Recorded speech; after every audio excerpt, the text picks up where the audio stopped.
Mijn naam is Peter Leguit van de Tuinen van Groede. Ik ben Juma van der Weijer van de Tuinen van Groede. En de Tuinen van Groede is een gemeenschapstuin. Dat houdt in dat wij verbouwen groenten en we hebben een aantal deelnemers die vooraf een jaarbedrag betalen, een vast jaarbedrag. En voor dat jaarbedrag mogen ze dan wekelijks groenten komen oogsten. We werken biologisch, we hebben geen keurmerk, dus we mogen het niet echt biologisch noemen. Maar dat houdt in dat we geen kunstmest gebruiken en geen gewasbeschermingsmiddelen. Dus zoveel mogelijk op een natuurlijke manier. We zijn in 2016 begonnen met een klein strookje van 1800 vierkante meter. En ondertussen zitten we op 1,1 hectare. We voorzien nu zo'n 60 leden van groenten. Oké, dus dit is jullie tuin? Dit is de Tuinen van Groede, dus dit is dan de cirkeltuin. En hier zijn we nu vanaf 2017 bezig met het aanleggen en onderhouden van de cirkel. Hier staan tot nu toe eigenlijk zo goed als alle gewassen, behalve de gewassen die in de kast staan. Dus warmteminnende planten zoals aubergines en pepers staan natuurlijk binnen. Nou, je staat hier naast de artisjokken en de cardoen. Artisjokken, dat kennen mensen wel, dat is ook een mediterraanse distelsoort. De cardoen die gebruiken wij eigenlijk om de bodem open te breken, al werd die vroeger in 1700 wel door Noord-Franse kasteelheren gegeten. Maar ontzettend bittere plant en je eet dan niet de bloemknoppen, maar de jonge bladscheuten bijvoorbeeld. Daarachter staat dan wat knoflook en wortels en radijzen. Rechts daarvan achterin zie je ook nog wortelgewassen staan, dus ook allemaal uien en knoflook. Hier zie ik kiwi en suikerwortel. Ja, suikerwortel is dus een wortelgewasje. En volgens mij zaait hij zichzelf uit. En daar weet ik eigenlijk de toepassing niet helemaal van. Die kiwi, dat is een toekomstbeeld, omdat die hier vol in de wind staat, groeit hij heel langzaam. Oh, ja. Maar die moet uiteindelijk wel je moet hier gaan kunnen aanslaan en doorgroeien, zeg maar. Oké. En dan hebben we hier nog een taartpunt. Ja, nou hier zie je dat er veel staat te verwilderen hier aan de voorkant. Dat is omdat er winterkers in bloei heeft gestaan. Dus dat zaad dat oogsten we straks weer. Winterkers is een bladgewasje wat je in de wintermaanden kan oogsten. En als salade kan gebruiken, of als salade toevoeging eigenlijk. Daarachter zie je dus nog alweer een cardoen. Die breekt dus de klei open. Daarachter zijn de eerste peulen. En alles wat bloeit is eigenlijk ook dat zijn gewoon gewassen die in bloei schieten om meer insecten aan te trekken hier. Ja. Voor een grotere diversiteit. Kunnen we een beetje dichterbij gaan kijken? Ja. Oké, dit is de cardoen om de grond open te breken. Ja, eigenlijk wel, ja. Die maken penwortels van zo'n 2,5 meter. Zo. Dus die doen goed hun best. Daarnaast staat oerprei. Dat is anders dan normale prei, maar hier oogst je een soort ui-achtige knol. In plek van dat je een bladgewas oogst, zeg maar, zoals bij de gewone prei het geval is. Ah ja. Daarnaast staan de peultjes. Oh ja, die wil naar boven. Ja, dat is ook voorgezaaid en uitgeplant, want er zijn heel veel peulen verloren aan muizen. Daarnaast staat salie en tijm. En dat zijn vaste gewassen die jaar rond daar blijven staan. Dit is hertshoornweegbree. Dat is ook een gewasje wat als saladeaanvulling gebruikt kan worden. Die staat nu, te bloeien om weer uitgezaaid te worden. Oh ja. En het mosterdzaad, dat is een bladmosterd. Die zien we. Die heeft zichzelf ook uitgezaaid. Dus als het niet in de weg staat, laten we het staan. Dan kun je ook weer een salademengsel van maken. Ja, en de salie die is vroeg in bloei. Ja. Dit is Phacelia, dat is ook een echte bijenplant. Die loopt ook gewoon door de tuin heen. Die laat ook gewoon zijn gang gaan. Oh ja. Is niet altijd even praktisch, maar dit is eeuwig moes. En eeuwig moes is door de Romeinen 2000 jaar geleden ongeveer deze kant op gebracht.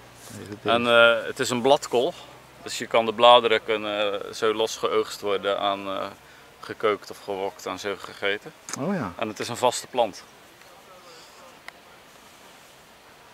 Spits en bloemkool. Ja, alles staat door elkaar heen geplant. Oh ja. Als ze wat groter worden en de volgende slaapplantjes zijn klaar om uitgeplant te worden, dan komt dat er ook bij te staan. Zodat je wat meer bodembedekking hebt, want anders gaat het onkruid al doen. Oh ja. En hier staat nog een witte uienrasje. Ja.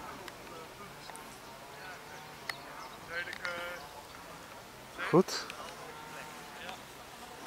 Het zijn zeekolen. Zeekolen. Zelf uit zaad aan doorkweken. Ja, van de zeekool kun je dan het jonge blad kun je eten.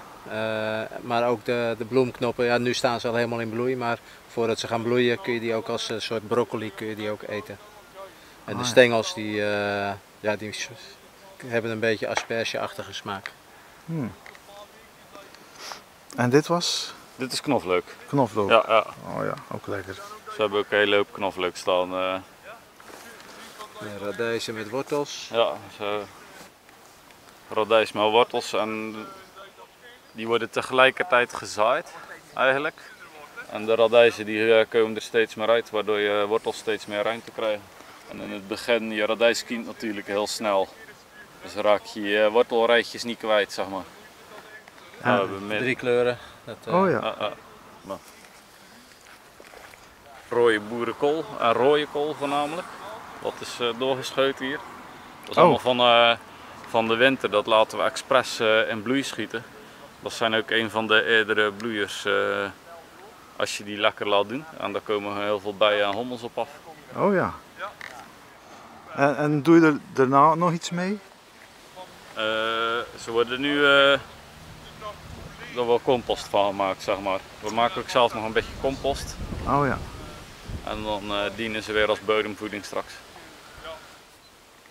Dus dat worden fruitbomen? Ja. Hier zie je ook, dat staat er nog een kardoen naast. En die kardoen die breekt de grond open en die kap je af na een jaar of na 2 jaar.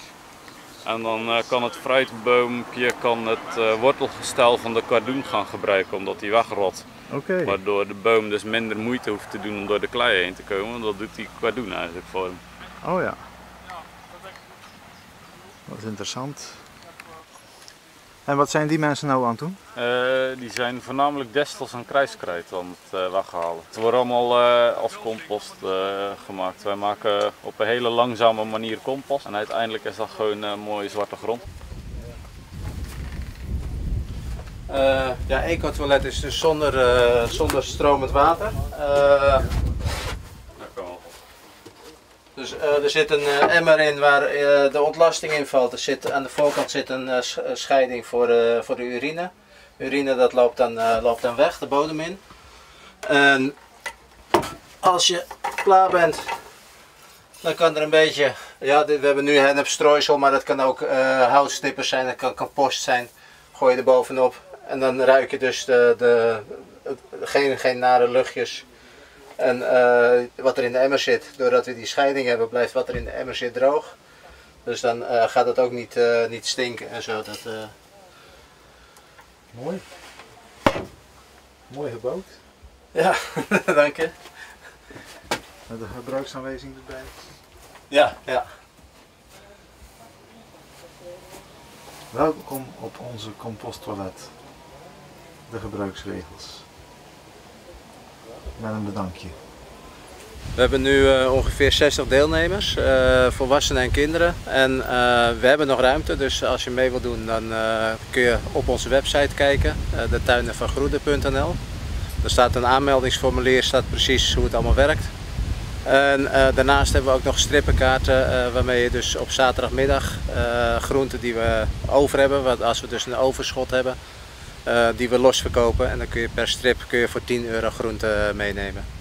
Die kun je gewoon bij ons op de tuin kopen en ja, je kan altijd even langskomen. Iedereen is sowieso welkom om een keertje in de tuin te kijken. Je kan even rondlopen of je drinkt een kopje thee. Ik had wel eventjes moeite om de tuin te vinden. Op internet of Nee, op de weg. op de weg. Ja, het is de Scherpbierseweg 3. Daar zit tuincentrum Van Hoeven. En daar zitten we dan eigenlijk pal naast. Dus je parkeert de auto op het parkeerterrein van het tuincentrum Van Hoeven. En dan loop je zo via het pad de tuin in. Oké. Dankjewel. Bedankt.